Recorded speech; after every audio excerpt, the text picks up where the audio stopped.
Welcome to Weingut Gindorf and welcome to the virtual tasting of our 2018 Kerner Kabinett.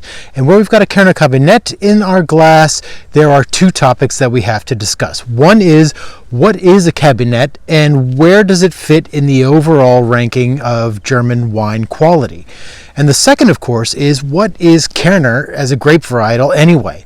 Well, here we are today in our Kerner vineyard, and this vineyard is going to give us a couple of clues as to what Kerner is as a grape varietal. Kerner has existed only since 1929 when it was first crossed at the Wine Institute of Weinsberg here in southwestern Germany. It's a cross between Riesling and Trollinger and was crossed with two specific goals in mind. One, to give German winemakers a varietal that didn't mind damp ground. And secondly, to produce a varietal that was relatively late to bud, and that was produced in order to protect against late frost damage. Now here we are in the Lieserer Dörflur below the Paulskirche. This is in the ancient valley of the Mosel where the Mosel flowed 300 million years ago. So we've got some damp soil here, no standing water or anything, just damp soil. And the second thing is that at this time of year, so mid-April to early May, then the cold air really comes in here overnight, settles deep into this valley, and makes this parcel especially susceptible to frost. So this really is Kerner country. This is Kerner terroir, where this grape, this vine, is really going to show what it can do. Now, as a varietal, Kerner reached its high point probably in Germany in terms of plantings in 1990 and has been slowly decreasing since then. So it's becoming a rarer and rarer kind of a wine. Now, when Kerner is done as a Prädikatswein, so that's going to mean as a Kabinett, as a Spätlese, or as an Auslese, Kerners can really give a big, kind of powerful wine, something that's going to be more floral than its cousin, the Riesling. It's going to give you green apple, it's going to give you muscat notes, it's going to have a nutty kind of a quality and a wonderful, full mouthfeel. We see this varietal oftentimes as a half-dry or a sweet wine, and what we wanted to do here is really take it to that next quality level, go for the Kabinett level, so it can really bring those qualities that separate Kerner from Riesling really to the fore and let people taste what this varietal was meant to do. Having said that, let's take a quick look at the German quality structure for wine, paying special attention to Kabinett.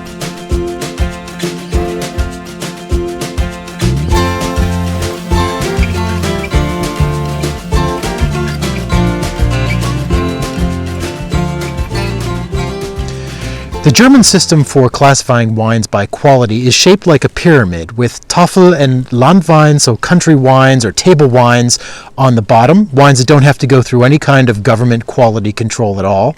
And on the level above that, Qualitätsweine.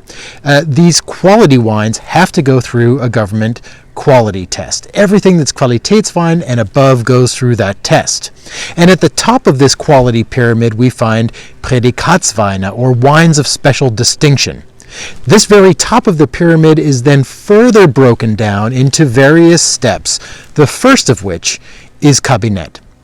In order to be classified as a Kabinett, grapes that come in from the vineyard have to have a certain degree of Öchsle, the German system for measuring sugar in the grapes coming in from the vineyard. To be a Kabinett, a Kerner has to come in with 73 degrees of Öchsle or more.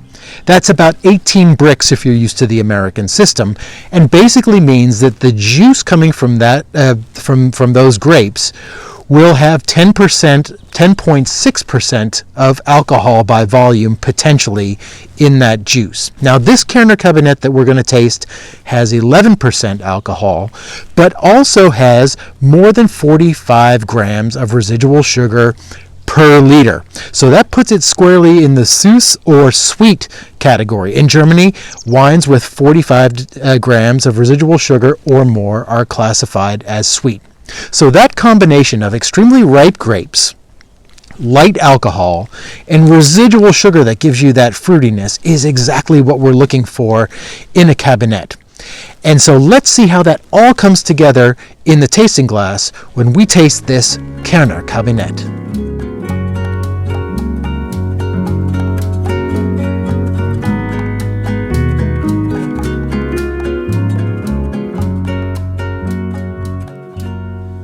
Welcome to the tasting cellar here at Weingut Gindorf, and now we can taste the 2018 Kerner Kabinett. And the first thing you notice on this wine, it's a clear wine with a really deep goldenrod kind of a color. So that compares to the Rieslings that we've been tasting from the same vintage, which we're going more towards light straw. And this is really rich in extracts, and the color is just fantastic. A deep goldenrod, especially as you get towards the edges on that. And on the nose, a really, I mean, that is a pure tropical fruit basket right there. That is really heavy on the apricot, a lot of mango notes on that, and kind of a raciness that you get in a pear that really kind of makes the bouquet on that fantastic. That is a super fragrant Kabinett right there. And on the palate,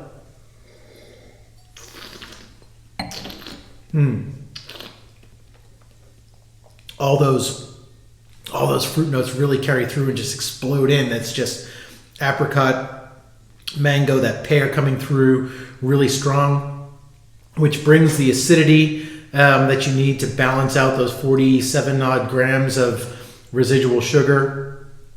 A nutty characteristic coming through on the back end, on the aftertaste, which is still going on, and that kind of creamy note that you get from banana, rounding out that tropical fruit basket. So that is, I'm reminded now that when we pour this at a wine festival or a wine fair, this one is always a sneaky favorite among people, especially the people that like to drink something a little bit more sweet. They don't really know what Kerner is. It's not really approachable because you don't know how to categorize it. But once you get a hold of this kind of tropical fruit-driven Kabinett, the acidity that makes me want to go for another glass right now, and I'm going to have to put that down, that one really sneaks up on you and is a favorite every time we pour it at a tasting. So I'm always reminded of why that is with this 2018 Kerner Kabinett. So those are my tasting notes from the cellar here. I'd love to hear what you have to say about it. You can put that in the comments section here below. Don't forget to like and share and subscribe to these videos from Weingut Gindorf so that you are always up to the minute here from Leeser on the Mosel. And until next time, thanks for joining us, and we'll look forward to seeing you back here at Weingut Gindorf.